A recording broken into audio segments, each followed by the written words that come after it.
My name is Burke Hedges, author of the best-selling book, The Parable of the Pipeline. I open my book with a story about Pablo and Bruno, who take two very different paths in their quest for financial independence. What you're about to see is the delightful animated story of their adventure. So, sit back, relax, and enjoy the life-changing lessons in The Parable of the Pipeline.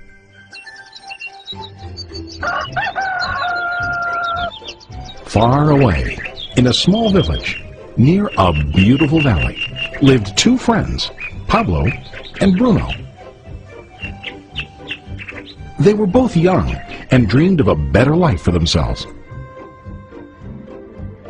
They'd often discuss their dreams about how they would become the most successful men in the village. They weren't afraid of hard work, and they searched for opportunities to help realize their goals and achieve their dreams. One day, an opportunity presented itself.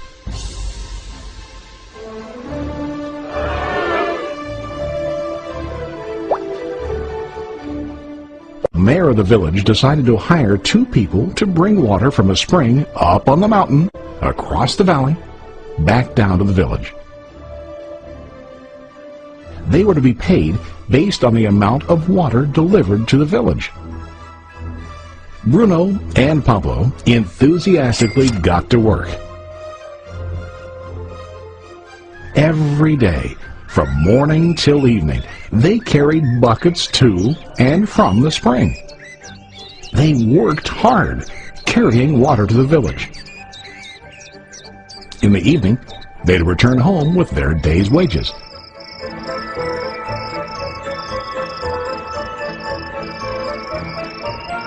Bruno was satisfied with his work and the money he earned. He was sure that with this work he could achieve his dreams. Bruno thought that to increase his wages he could use bigger buckets to bring more water each trip. He believed with a larger income he would soon be able to buy a cow and the house that he dreamed about.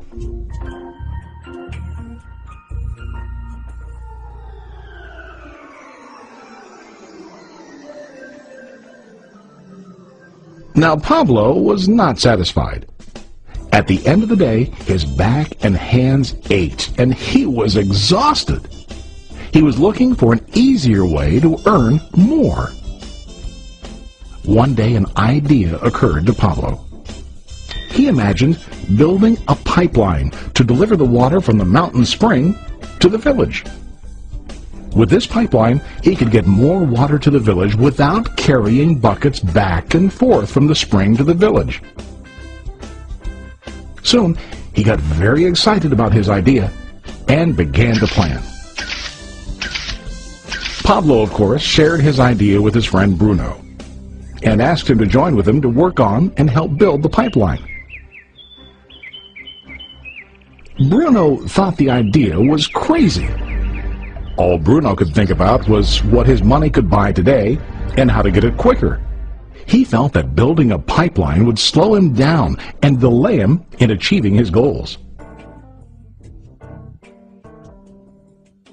Instead, Bruno got bigger buckets and went more often back and forth, fetching water.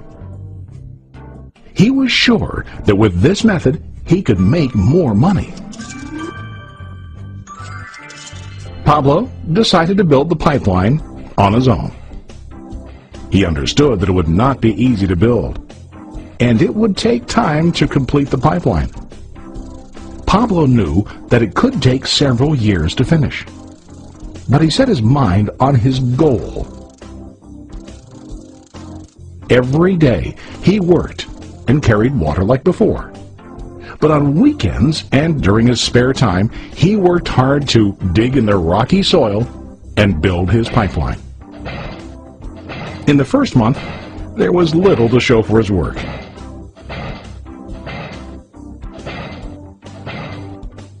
Bruno and the villagers laughed and teased him.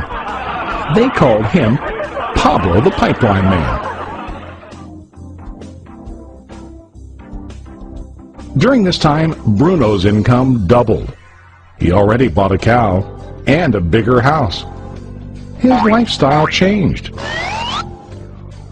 He now spent time after work in the bar, enjoying his hard-earned wages from delivering water.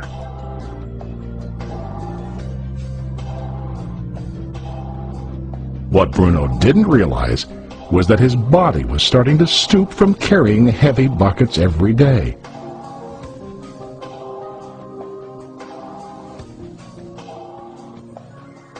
His face looked worn and his body tired. Soon, he began to carry less and less water due to the wear and tear on his body.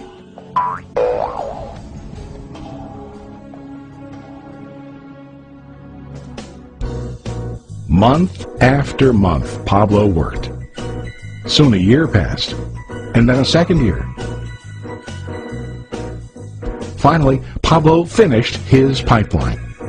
He now used his pipeline to deliver water to the village instead of carrying buckets. Pablo was now earning more money than ever before. The water continued flowing to the village, while Pablo wasn't working. While he slept and ate, the water flowed. Pablo was happy and proud of his insight, persistence, and hard work. Now his income flowed as long as the water flowed through his pipeline.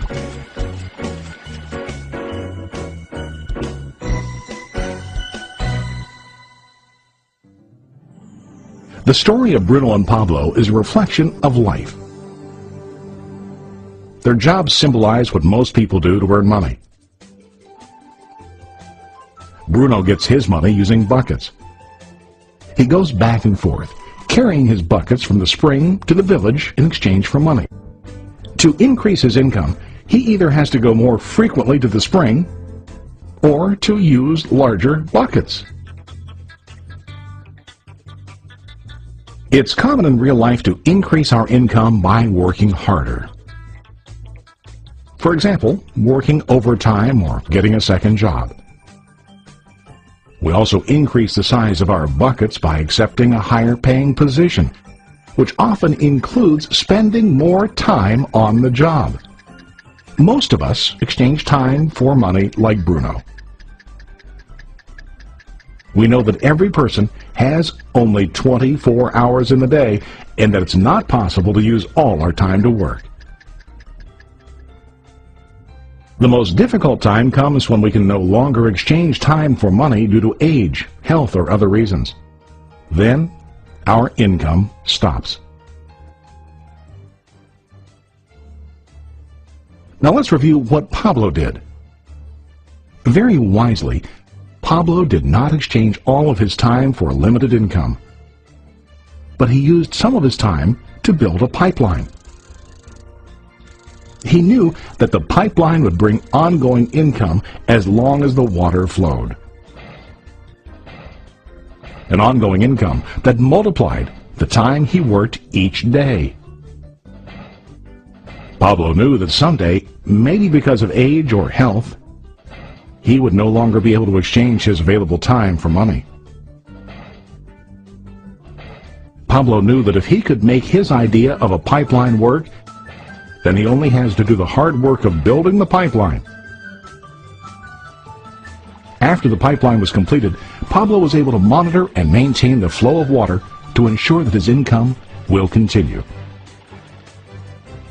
Pablo has shown us that to earn an income, we don't always have to directly exchange time for money. There really are better ways. How about you? Are you still like Bruno, who directly exchanges time for money? Or do you want to be like Pablo, building and maintaining a pipeline for ongoing income?